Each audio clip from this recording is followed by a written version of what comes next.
Hi, this is Megan Keene with Avid Artist Relations here in Austin, Texas for South by Southwest 2011.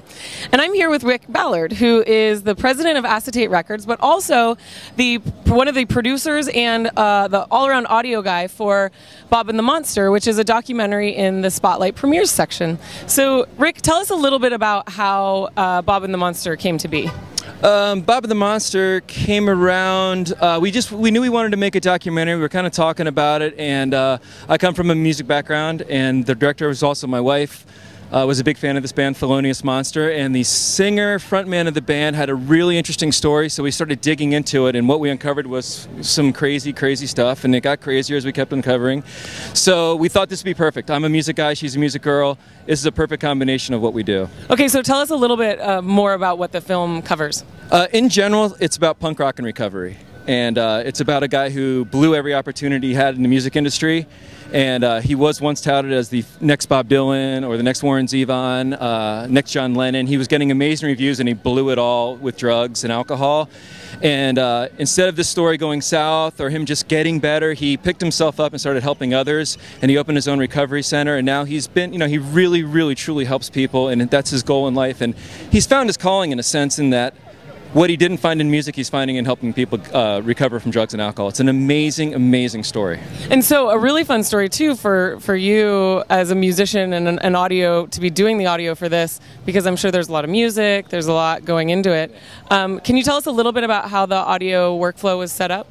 Well, we got a lot of different source tapes from a lot of old footage of the band back in the day from the 80s. So we were bringing stuff in on VHS and cleaning up the audio. We were bringing stuff in from pretty much every format you can imagine. So being able to kind of get in there and pick it apart and filter out all the noise and bad stuff. I mean, it was a process, but with just Pro Tools, we just dug in there, and we could really clean everything up, and what we ended up with is a really, really clean-sounding film, and that spans probably about from 82, 85 maybe probably about 85 to, current, so it's a, long run. And so you guys have been obviously working on this for a long time, and you started off on some older versions of Pro Tools, and ultimately we're on Pro Tools 9 in the end. How are you liking Pro Tools 9?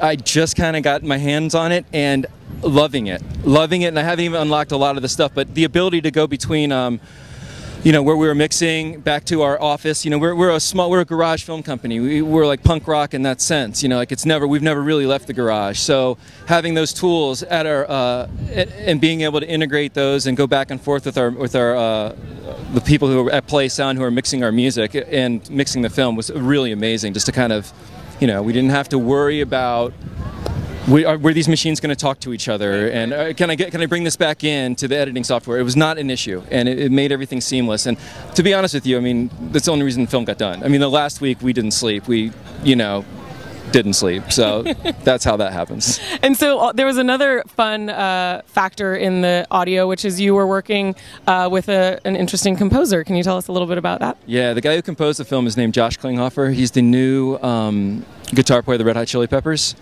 and he's amazing. And his rig was his gear was too grandiose to bring to our little room, so we had to bring ours to his. And what was great about that is we could pack up a really small Pro Tools rig and bring it over there. And we knocked out I think we knocked out the entire score in about 14 hours. Really, yeah, it was pretty crazy.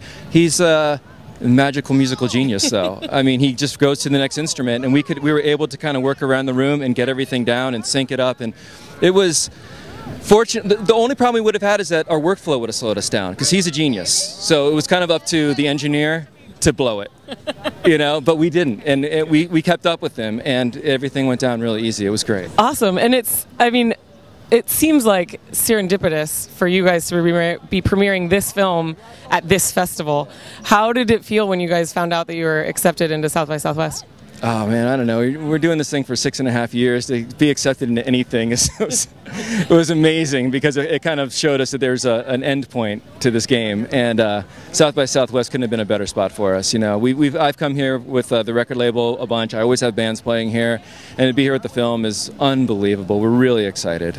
Well, congratulations. If people want to know more about Acetate, more about the film, where can they go? bobandthemonster.com or acetate.com.